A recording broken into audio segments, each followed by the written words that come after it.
Hello everyone, this is Vamshi Gangamala and I'm the technical lead for our industrial IMU sensors at TDK InventSense. I would like to introduce you to our new industrial modules that have very high performance with respect to bias instability for the gyros and the axles, and these sensors are calibrated for the industrial operating range of minus 40 to 85. These are modules, and the size of the modules are 23 by 23 millimeters for the footprint and 8.5 millimeter being the height. So today I will run you through the evaluation process where we will download the software, and I'll walk you through all the uh, documents that we provide through the download package, and also towards the end I will give you a demo of using the hardware. Next, we will go to the TDK Inventions website, to the developer section, and download the application that you would need to install to evaluate these devices. To download the application, you go to developers, software downloads, and then to the smart industrial area. Once you get to the industrial area, look for the IIM 4623X evaluation kit area, and then you can go ahead and download the software here. To download the evaluation package, you would need to create an account with the developer corner on the TDK Inventions website. Before I get into describing all the software and application that's inside the package that you downloaded, I would want to go ahead and introduce our EVB. So you need to acquire this EVB through our company website or get in touch with our marketing or representatives to get these samples. The sensor by this is here. This is the IIM 46234 sensor. It's 32 by 32 millimeter. For the evaluation kit, what you get is we have a little FTDI based evaluation board that establishes communication with the sensor using the UART protocol. The FTDI chip establishes communication with the sensor over the UART protocol, and then it converts data to USB so that you could easily establish communication with a computer for evaluating the device. As part of the kit, you get the sensor. This is called a breakout board, and there's a flexible cable going on to the EVP, which gets connected back to your laptop to establish communication and quick evaluation of the sensor system. So once you plug the USB cable to the evaluation kit and connect it back to the laptop, uh, the USB device should get recognized as a USB serial port. If it doesn't, then you need to download the FTDI 233 driver and install it. Let's get in. Get back to the package that we just downloaded and unzip. Once you get in there, at a high level, you'll have the driver directory. This driver is designed for people who want to bring up the SPI communication and UART communication on the target hardware. For evaluation, you would not need this directory, this files in this directory. This project was based on a microchip microcontroller, so that you can easily integrate this driver onto the microchip platform that you're trying to bring it up. Moving on, we have a directory called schematic. This directory captures the schematic of these two designs, so that you could use it for laying out the design on your target. On the target board, you would want to be interested in the schematic of of this board because this is what needs to be incorporated on your target platform for communicating with the sensor. We also provided schematic just in case if you would need to use it to reproduce the same board. Going back one step higher, we are also sharing the layout files so that you can use the design to lay out exactly the footprint and the connector to establish communication with the sensor. And also we have an user guide. I'm going to go through the user guide at a later point when we are actually doing the actual demo. Let's get into the evaluation directory.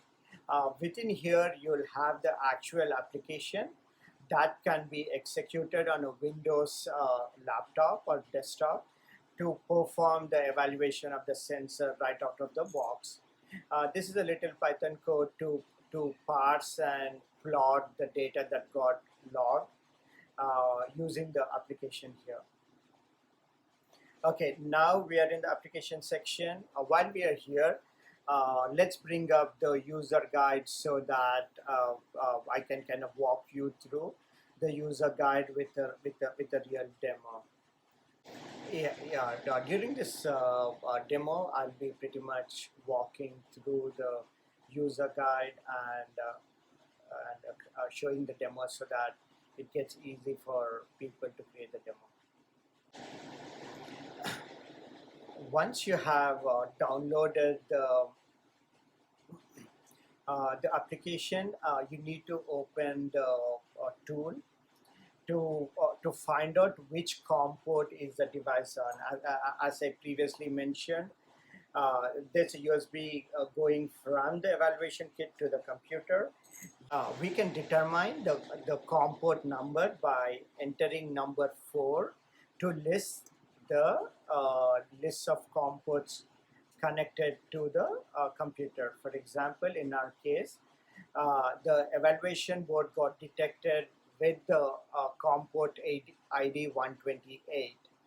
So one quick way to test the communication is you can use the menu item 1 to start logging from the sensor. So you hit 1 and hit enter. So, and then it's asking you to enter the COM port number. So in our case, it's COM 128. And then you press enter. Next, you'll have to enter the amount of time you want to log the data for.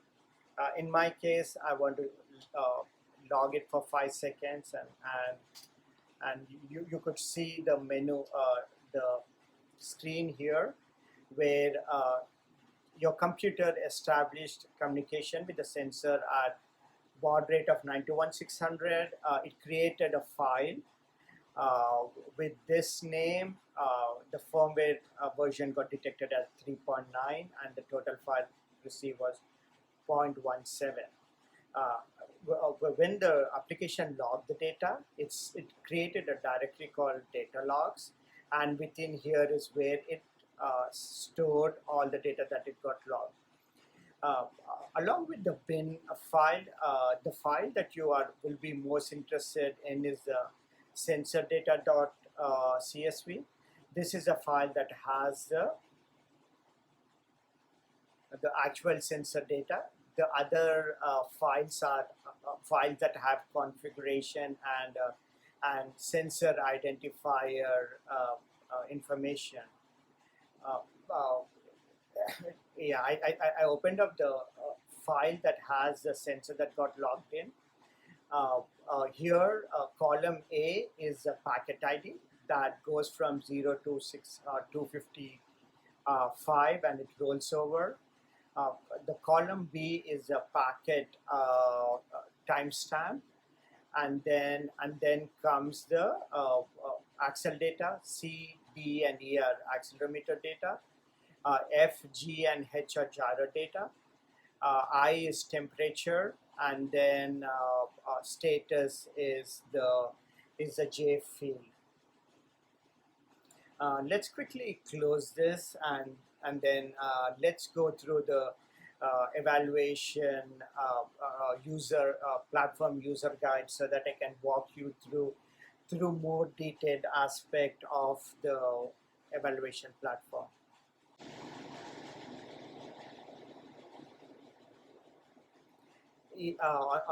On the first page, we have the photograph of the evaluation kit and the various PCBs as they are named.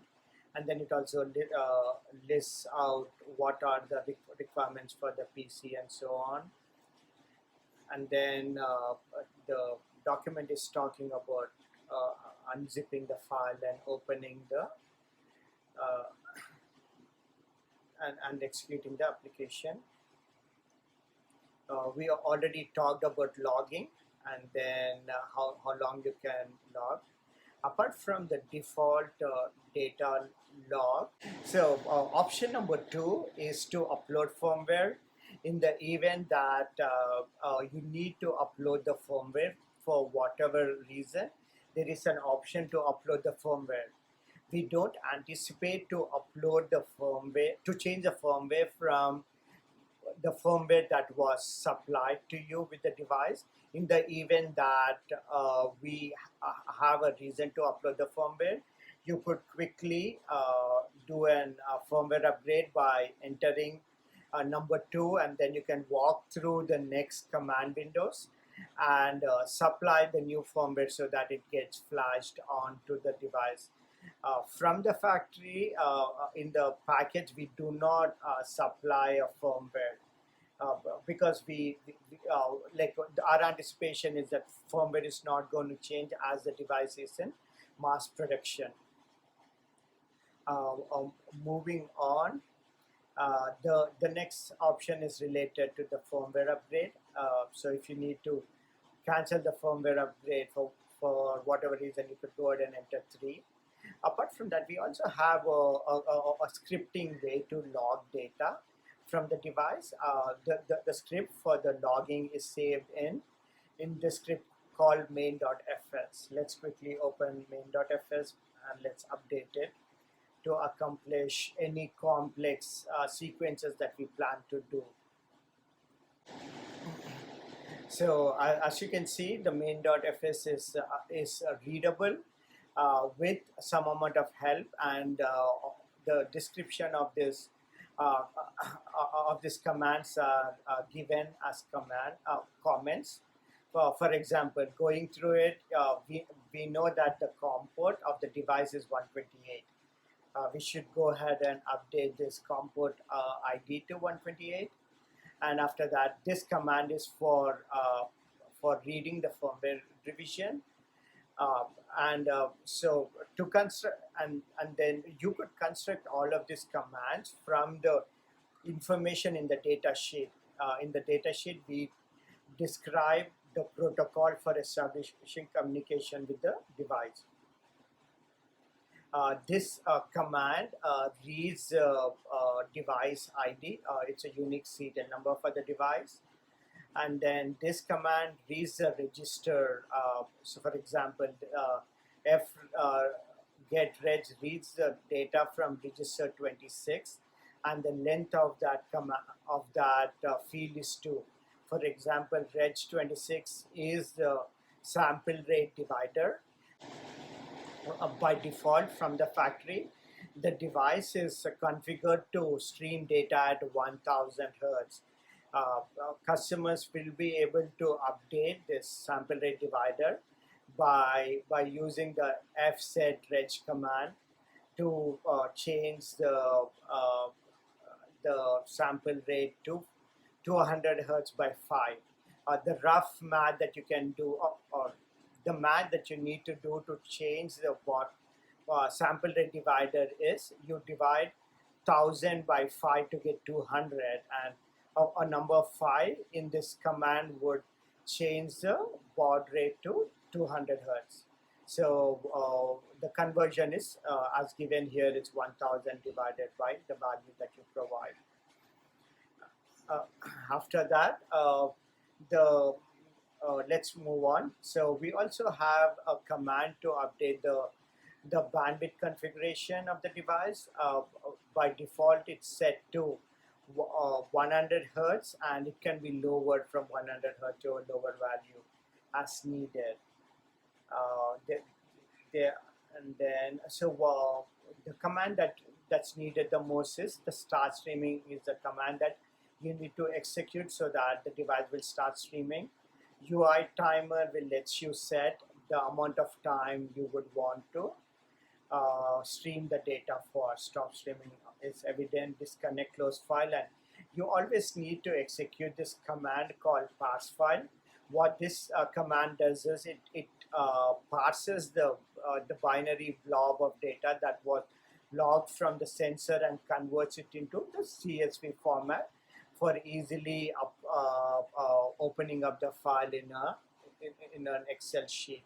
So I would go ahead and now save and close the script. Okay, once we are here, let's go back and now exercise the main.fs command. Main.fs command. So now it went ahead and it's now executing the main.fs command, and it's logging the data for 10 seconds. So we went ahead and have the data converted into the sensor.csv. And feel free to reach out to InvenSense, RFAs, or our representatives if you have any other comments or concerns regarding the product.